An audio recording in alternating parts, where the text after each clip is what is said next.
Hello students, welcome to chemistry class. Today I will explain you a very important topic, that is dual nature of matter. It is given by a French physicist de Broglie, and that's why it is called as de Broglie relation. Actually it is the basis of new branch of science, that is quantum mechanics or the wave mechanics. And it also explains the limitation of Bohr's model, and it gives the new model of atom, that is known as the wave model of atom. So let us start our topic. Firstly हम समझेंगे what is the meaning of dual. Dual का मतलब होता है two, दो. पहले ऐसा माना जाता था कि जो मैटर है वो केवल उसमें पार्टिकल नेचर होती है, मैटर पार्टिकल नेचर का होता है. लेकिन डी ब्रॉगली ने फर्स्ट टाइम ये बताया कि कोई भी मैटर होता है उसके दो नेचर होते हैं, पार्टिकल नेचर भी होता है और दूसरा वेव नेचर भी होता है.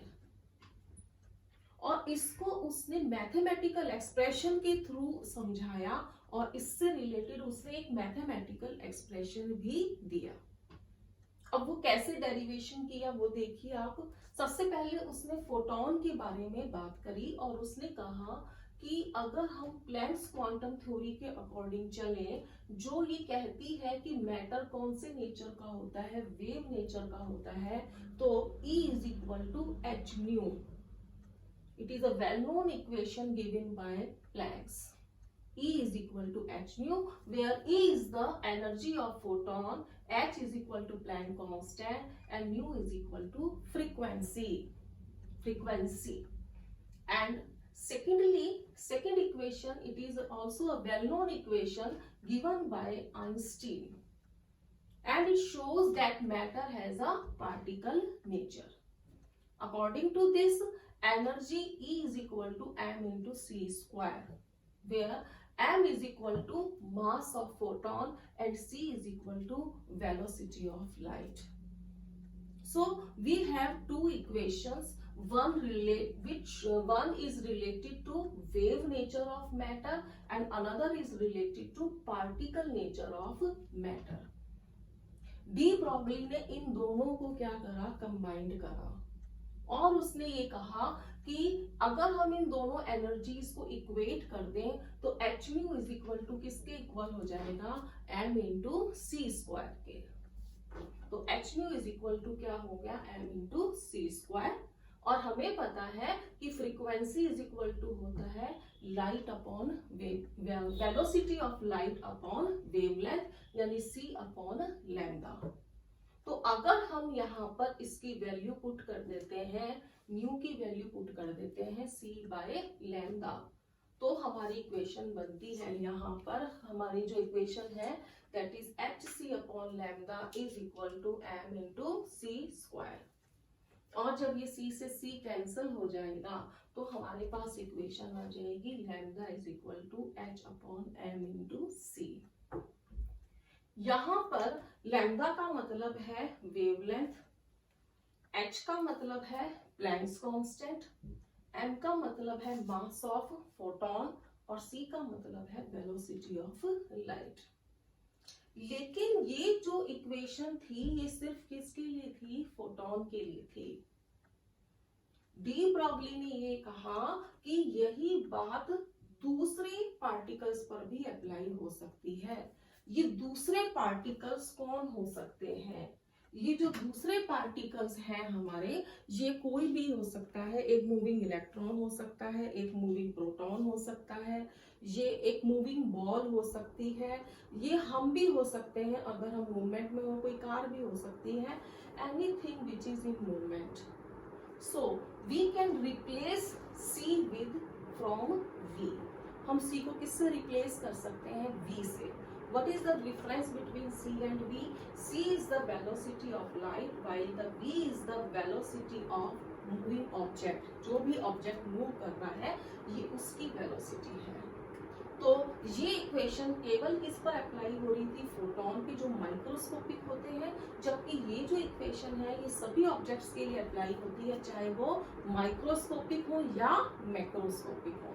Micro means small and macro means बड़ा, यानी कि ये इक्वेशन बड़े ऑब्जेक्ट के लिए भी एप्लीकेबल है और छोटे माइक्रोस्कोपिक ऑब्जेक्ट के लिए भी एप्लीकेबल है।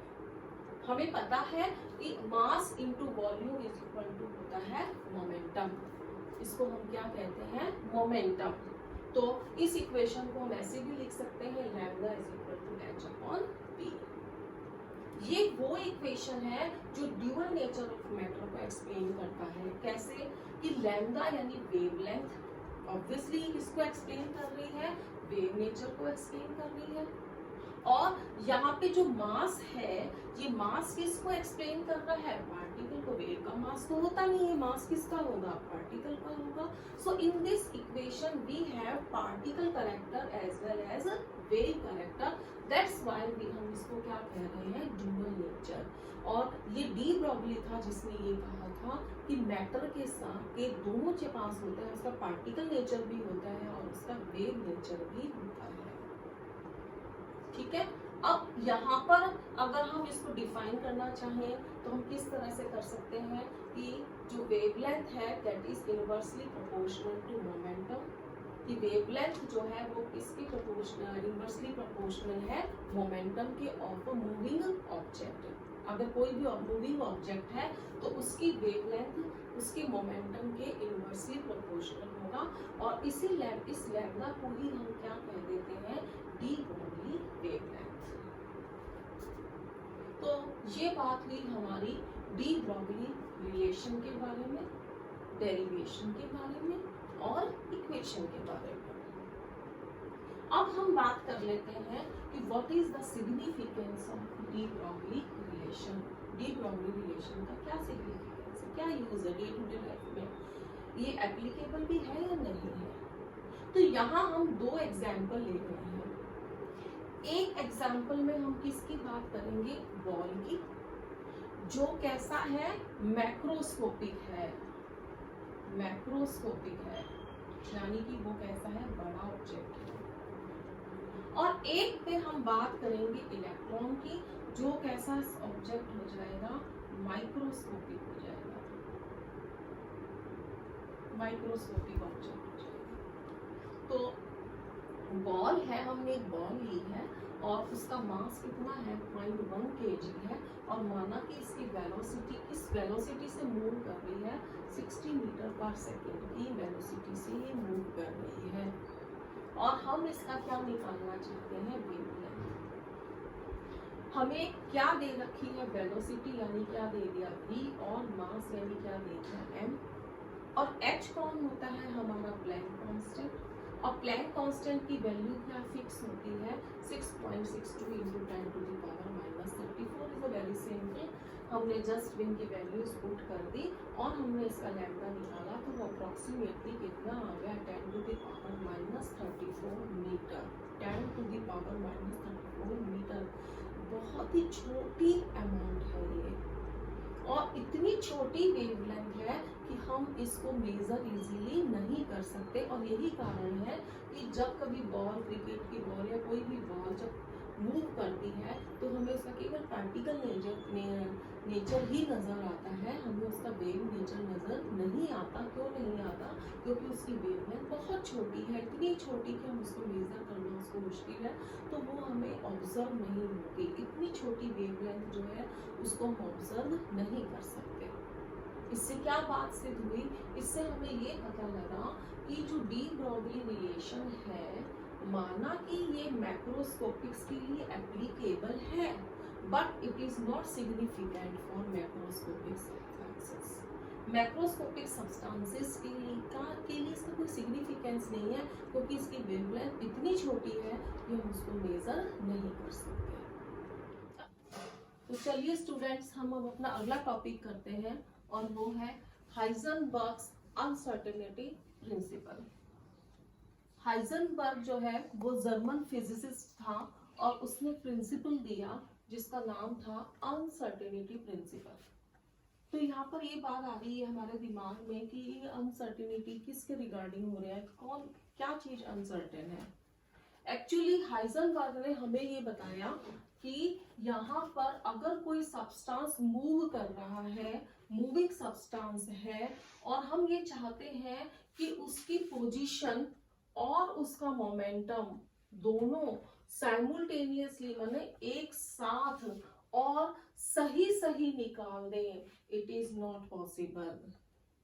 हाइजेनबर्ग ने क्या बताया हमें कि it is impossible to measure simultaneously the position and momentum of a small particle with absolute accuracy. क्या समझ में आया हमें कि अगर कोई ऑब्जेक्ट मूव कर रहा है तो उस मूविंग ऑब्जेक्ट का हम एक साथ उसका हम पोजीशन भी निकाल लें और उसकी वेलोसिटी भी निकाल लें और वो भी सही सही निकाल लें, ये पॉसिबल नहीं है। और इसके लिए उसने एक हमें फॉर्मूला दिया, एक इक्वेशन दी उसने हमें, और वो इक्वेशन हमारी क्या थी कि delta x dot delta p is equal to और greater than h upon 4 pi. यहाँ डेल्टा एक्स किसको मेंशन करता है, यहाँ डेल्टा एक्स हमें कहता है अनसर्टेनिटी इन पोजीशन। पोजीशन में कितना सही मेजर नहीं कर पाएंगे, कितनी उसमें एक्यूरेसी नहीं रह पाएगी, कितना अनएक्यूरेट रहेगा, ये कौन बता रहा है, डेल्टा एक्स। डेल्टा पी बता रहा है अनसर्टेनिटी इन मोमेंटम, की मोमेंटम में कितनी अनसर्टेनिटी रहेगी, and delta v is the uncertainty in velocity. Actually यहाँ पर हमने इस p की वैल्यू क्या पुट कर दी है, m इंटू v। तो यहाँ पर जब हमने p की वैल्यू क्या पुट कर दी है, m इंटू v, तो यही इक्वेशन इसमें कन्वर्ट हो गई है कि delta x dot m delta v। हम p का हमने यहाँ फॉर्मूला पुट कर दिया है m इंटू v। तो ये आपका m तो मास है, तो मास तो फिक्स रहेगा, चेंज क्या होगी वेलोसिटी, और वेलोसिटी चेंज होने से क्या चेंज हो जाएगा, मोमेंटम। इसीलिए मैंने यहाँ क्या लिखा है, delta v is equal to uncertainty in velocity and m is equal to mass of moving particle. तो एक ये सिंपल सा फॉर्मूला दिया, सिंपल सी इक्वेशन दी हमें, किसने दी, हाइजेनबर्ग ने दी। इसके भी सिग्निफिकेंस कर लेते हैं। प्रीवियस टॉपिक में हमने de Broglie equation, de Broglie relationship किया था, वहां भी हमने उसकी सिग्निफिकेंस करी थी। अब हम यदि इसकी सिग्निफिकेंस देखें तो इसकी और डी ब्रॉगली की सिग्निफिकेंस कैसी है, सेम है, और दोनों के दोनों क्या कहते हैं कि ये माइक्रोस्कोपिक के लिए तो एप्लीकेबल है लेकिन मैक्रोस्कोपिक के लिए एप्लीकेबल नहीं है। यानी स्मॉल ऑब्जेक्ट्स के लिए एप्लीकेबल है लेकिन लार्ज ऑब्जेक्ट्स के लिए ये भी एप्लीकेबल नहीं है। तो इस चीज को प्रूव करने के लिए हम एक एग्जांपल ले रहे हैं, जैसे हमने डी ब्रॉगली में लिया था वैसे ही हम एक एग्जांपल ले रहे हैं। सपोज करो हमने एक पार्टिकल लिया और उसका मास कितना है, 1 मिलीग्राम। अब यदि हम इस 1 मिलीग्राम को किलोग्राम में कन्वर्ट करते हैं तो ये कितना आ जाएगा, 10⁻⁻⁶ किलोग्राम।